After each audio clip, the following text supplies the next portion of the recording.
La vidéo que vous allez voir, qui suit, a été enregistrée dans les conditions du direct, dans le cadre du cours d'initiation au journalisme organisé par Madame Conseil, enseignante d'espagnol à la faculté de lettres et sciences humaines du pôle universitaire régional de Martinique de l'Université des Antilles. Bonjour, ici votre présentatrice, Abrin Claudia. Avec nous aujourd'hui, nous avons Alvin Nicolas, Bonjour. Adolphe Willem, Salut. Boutan Shaina, Bonsoir. Rosamond Rudy Mon micro belle. et Marie-Luce Edwin Bonsoir. de Radio Échelle pour nous présenter l'impact du Covid sur le monde du cinéma. Non seulement les salles de cinéma sont fermées depuis le 15 mars 2020, mais en plus l'industrie du cinéma est totalement à l'arrêt avec de nombreux tournages interrompus du jour au lendemain à Paris comme partout dans le monde. Nous savons que tourner un film n'est déjà pas facile en temps normal, mais cela devient un véritable casse-tête en période de risque sanitaire élevé, même si tout a été repensé pour minimiser les risques d'infection. Alors, comment pensez-vous que les équipes de tournage se sont débrouillées pendant cette période? Pour répondre à cette question, voici Alvin Nicolas. Oui, alors, le coronavirus a impacté drastiquement le 7e art, qui doit par conséquent prendre des mesures spéciales. Pour ne pas risquer de voir leurs équipes contaminées et les productions retardées plus que de raison, les géants de l'industrie s'organisent et interrompent les tournages dans les zones sensibles. Il faut dire qu'un tournage mobilise énormément de personnel, qui sont tout autant de personnes qui peuvent contracter le virus. Depuis avril 2020, un grand nombre de films ont par conséquent dû arrêter leur tournage et d'autres ont été contraints de repousser la sortie de leur œuvre, pourtant déjà terminée, en raison des risques dans les salles de cinéma. Le 4 mars, No Time to Die faisait partie des premiers films à décaler sa sortie. Initialement prévu pour le 8 avril, James Bond ne reviendra finalement dans un long métrage qu'en novembre 2020 pour la dernière représentation de Daniel Craig dans le rôle. En avril 2020, il avait été déclaré que le tournage du 7e opus de la saga des Missions Impossibles, qui devait se dérouler à Venise en Italie, avait complètement été stoppé. Les équipes des studios Paramount avaient très rapidement pris la décision d'annuler la venue de l'acteur. L'un des exemples les plus flagrants de ces reports forcés est selon moi celui des studios Disney. En effet, tout le catalogue Marvel a été repoussé en commençant par le film qui devait lancer la phase la plus récente du Cinematic Universe, Black Widow. Devant originellement sortir le 1er mai, il fut repoussé au 6 novembre et enfin au 7 mai 2021, soit une année complète de report pour un film dont le tournage avait déjà été achevé. Ce report ne fut pas sans conséquence, puisque tous les films qui devaient suivre furent également repoussés et l'ordre de diffusion a même dans certains cas été modifié. Par exemple, Shang-Chi et la légende des Ten Rings a été repoussé au 7 juillet 2021, sortant par conséquent avant le film The Eternals, qui lui fut repoussé au 12 novembre, bien qu'à l'origine ce dernier était prévu pour être le second film de la saga.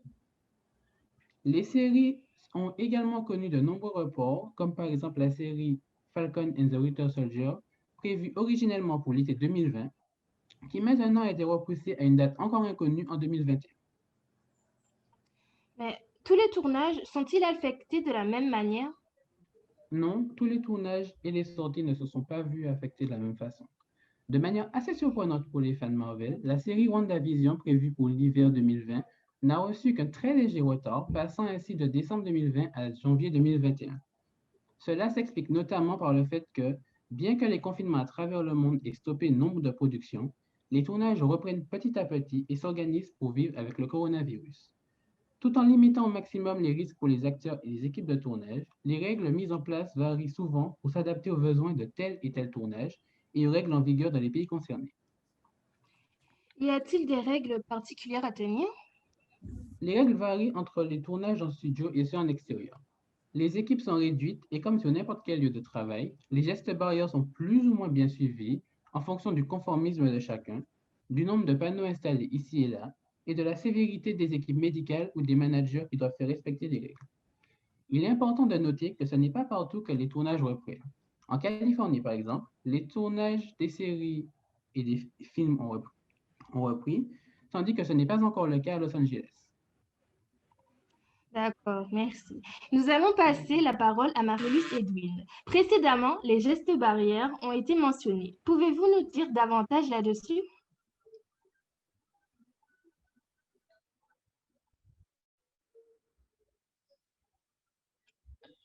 Ah mince, désolé, je reprends. En effet, les acteurs ne portent pas de masque pendant qu'ils tournent leur scène. Cela rendrait les baisers hollywoodiens nettement moins attrayants. Certaines productions coûteuses exigent de leurs collaborateurs des tests négatifs avant de venir travailler et bunkerisent les plateaux pour limiter le risque de contamination qui impliquerait des regards considérables.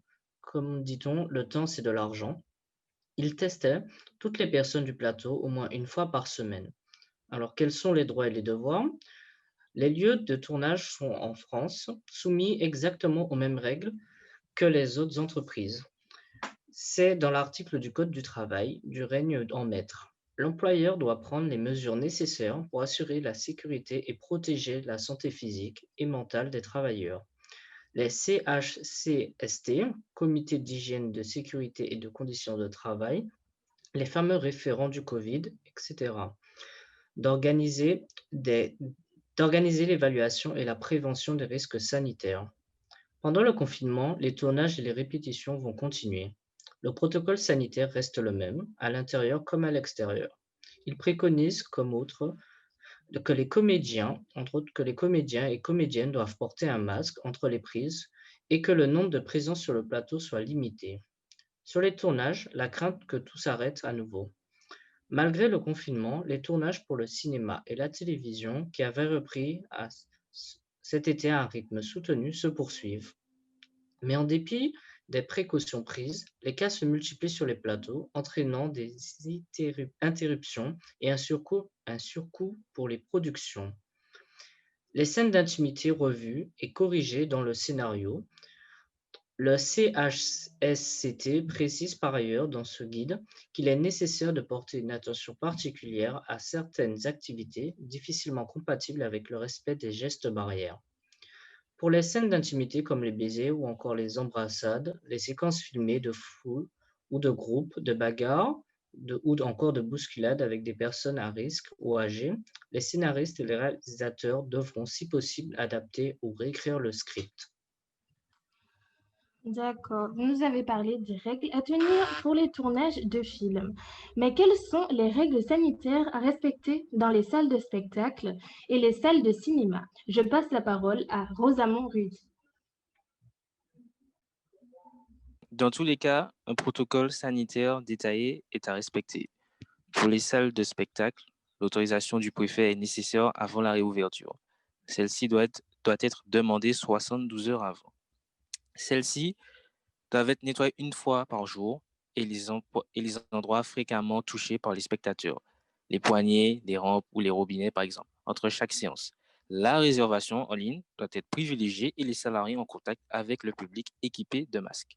Il est recommandé d'installer une plaque de plexiglas au guichet et le contrôle des billets quand une douchette qui permet de scanner les billets n'est pas disponible peut se faire de manière visuelle ou demandant au spectateur de déchirer lui-même son billet. Du gel hydroalcoolique doit être mis à disposition du public. Quel est le protocole sanitaire en place dès le 15 décembre dans les cinémas, théâtres, salles de spectacle? La ministre de la Culture, Roselyne Bachelot, a détaillé les mesures de modalité de ces ouvertures lors d'une conférence du jeudi du 26 novembre 2020. Concernant les théâtres, cinémas et salles de spectacle, ceux-ci vont donc pouvoir réouvrir sous certaines conditions. Moins de 5000 contaminations par jour, entre autres, et en respectant un protocole sanitaire strict et détaillé par la ministre de la Culture, Roselyne Bachelot. Pour les salles de cinéma, le protocole est quasiment le même. Il n'y a pas d'obligation, une place libre entre les personnes d'un même groupe. Le port du masque par les spectateurs est recommandé. Le contrôle des billets doit se faire sans contact. Des solutions hydroalcooliques doivent être mises à disposition à l'entrée des salles. Les salles doivent être à la fois nettoyées entre chaque séance et les surfaces de contact au moins 2 fois par jour.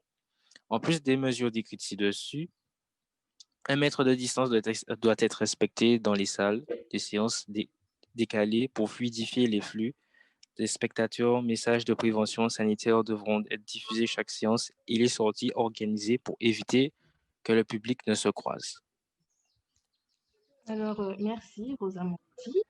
Ceci dit, il n'y a pas seulement eu des impacts sur les tournages de films et les salles de cinéma. Nous avons aussi entendu que les plateformes de streaming ont beaucoup bénéficié pendant ce confinement. Pouvez-vous nous expliquer plus par rapport à ça? Voici Adolphe Willem pour répondre à cette question. Eh bien, depuis le début de la pandémie mondiale, Netflix est l'une des seules entreprises qui a bénéficié du confinement. Après tout, 3 mois passés à la maison où la majorité de la population n'avait rien d'autre à faire que se distraire, pourquoi ne pas se replonger dans nos séries préférées ou regarder des films connus? Aux alentours de 16 millions de personnes ont pris un abonnement Netflix dans le monde pendant le grand confinement mondial. Ils ont fait un chiffre d'affaires d'environ 6 milliards de dollars américains. On peut comprendre pourquoi les plateformes streaming ont eu autant de succès. Tous ces films cultes dans le confort de son chez-soi. Il y a plein d'avantages comme le prix. Pour commencer, les plateformes streaming coûtent moins cher. Là où un ticket d'une séance de cinéma coûte aux alentours de 10 euros, ajoutez à ça le prix des snacks et une vingtaine d'euros ont déjà été dépensés en une soirée. Le prix moyen d'un abonnement streaming revient à un prix de ticket de cinéma, et tout ça pour un mois de film non-stop. Il y a également la sécurité. Aller au cinéma est une belle idée pour aller dans une soirée entre amis. Mais être avec le reste du public peut être désagréable pour certains. Les lumières pendant le film, les gens bruyants, les publicités de 10 minutes, rater une partie du film pour aller aux toilettes, tous ces inconvénients disparaissent avec le streaming. Là où un cinéma propose seulement les films à l'affiche, les plateformes proposent tous les films qui sont disponibles, du premier Jurassic Park au dernier Jumanji. Seuls ou entre amis, les films chez nous sont plus confortables. On peut faire pause et revenir là où on l'avait laissé. Et bien évidemment, avec la pandémie mondiale et la distanciation sociale, rester proche de 50 personnes pendant 2 heures est irresponsable. D'accord. Donc, vous dites que Netflix a permis à 15,8 millions de personnes de ne pas s'ennuyer pendant cette période de pandémie. Mais pouvez-vous me dire si cela a-t-il eu des effets négatifs sur notre mode de vie? Eh bien, il n'y a pas que du positif. Le manque d'activité, la chasse des clients et l'impact sur l'environnement sont des gros aspects négatifs. Pendant le confinement, forcés à rester chez soi, plein de personnes ont adapté le style de vie Netflix and chill, réconfortant mais au détriment de la santé. Il est impératif d'être actif tous les jours pour au moins tous les jours pour être en bonne santé. 6 Français sur 10 ont déclaré faire moins de 30 minutes par jour d'activité pendant le confinement. À peu près 6h30 assis par jour, en moyenne. Tous ces facteurs contribuent à la sédentarité des Français avec, en moyenne, 2,5 kg gagnés pendant ce confinement. Pour continuer, même si sur le papier, le service streaming est moins cher et qu'il réunit tous les films et toutes les séries, de nos jours, ce n'est plus vraiment le cas. En effet, Netflix se fait talonner dans une guerre des abonnements. Disney+ regroupe tous les films qui sont sous la firme de Mickey, et du coup, Netflix, Disney+, Amazon Prime et bien d'autres se font la guerre pour avoir le plus de nouveaux abonnements. Si vous deviez prendre Disney+ et Netflix, une trentaine d'euros par mois sont nécessaires. Malgré cela, notre position sur le globe va également impacter les choix de films et de séries sur le globe. En Martinique, plein de films ne sont pas disponibles, mais sont disponibles aux USA. Pour pallier à ce problème, certains ont recours à un VPN. Un VPN, c'est pouvoir échanger des données en toute confidentialité. Notre position n'est donc pas visible et on peut se faire passer pour des Américains pour pouvoir regarder certaines séries. Cependant, c'est encore des dépenses. Pensez-vous qu'il y a aussi eu des impacts sur la santé et l'environnement? Eh bien, une étude publiée par Presse Citron estimait que il y a quelque temps que Netflix représentait 15% de la bande passante mondiale. Mais cette écrasante présence de Netflix a un impact sur notre empreinte carbone. Netflix serait responsable de 4% des émissions globales selon l'étude. De plus, 10 minutes passées devant Netflix équivalent à un four électrique de 2000 watts lancé à pleine puissance pendant 5 minutes. L'étude précise encore que 2 heures de streaming émettent 6 kg de CO2, de quoi relativiser sur une après-midi entière à regarder la dernière saison de Stranger Things. Pour rappel, chacun peut calculer son empreinte écologique sur Internet. D'accord, merci pour cette précision. Et maintenant, je vais passer la parole à Boutin Shaina. Précédemment, d'autres plateformes de streaming ont été mentionnées. Pensez-vous qu'une de ces plateformes a eu plus de succès que d'autres? Selon moi, je pense que oui, c'est-à-dire Disney+. Alors, le confinement a renforcé la position de leader de Netflix, qui compte désormais 183 millions d'abonnés. Mais le géant du streaming se montre prudent sur son avenir à cause des incertitudes liées à la pandémie et de la concurrence croissante. Et c'est à ce moment-là qu'intervient Disney+. Disney+ nous a ramenés en enfance avec les films et les séries que nous regardions étant petits. C'est devenu un nouveau moyen pour se détendre et oublier la situation. Pendant le confinement, Disney+ s'est vu accroître en popularité et en vues. En effet, Disney+ compte déjà 54,5 millions d'abonnés dans le monde. Depuis son lancement en Europe, le service de streaming de Mickey a recruté plusieurs millions d'abonnés payants supplémentaires. Ce succès colossal est notamment dû aux mesures de confinement instaurées contre le COVID-19. Disney+ a gagné d'ailleurs 21 millions d'abonnés en un trimestre grâce à la pandémie. Pour rappel, Disney+ ne comptait qu'en effet que 33,5 millions d'abonnés à la fin du mois de mars. En l'espace d'un trimestre, le service de VOD a séduit 21 millions de clients supplémentaires. Nous avons dépassé nos prévisions les plus optimistes, a dit Bob Chapek, PDG du groupe Disney depuis février 2020. Pour séduire les téléspectateurs, le service s'appuie sur un important du catalogue de films Disney et de productions exclusives comme The Mandalorian par exemple. Mais le carton phénoménal de Disney+ est aussi dû aux mesures de confinement prises par la plupart des pays d'Europe. Confinés à domicile, de nombreux internautes se sont rués sur les films et les séries proposées par Disney+. L'offre de plateforme fourmille aussi de longs métrages destinés aux plus jeunes qui sont privés d'école depuis mars. D'après une étude d'Adopi, les Français confinés préfèrent d'ailleurs se tourner vers des plateformes de streaming légales comme Netflix, Disney+, ou Amazon Prime Video, plutôt que les sites pirates. Néanmoins, le succès de Disney+ n'a encore qu'un impact limité sur les revenus du groupe américain. Le streaming a généré 4,1 milliards de dollars de recettes, soit seulement 23% du chiffre d'affaires de Disney+.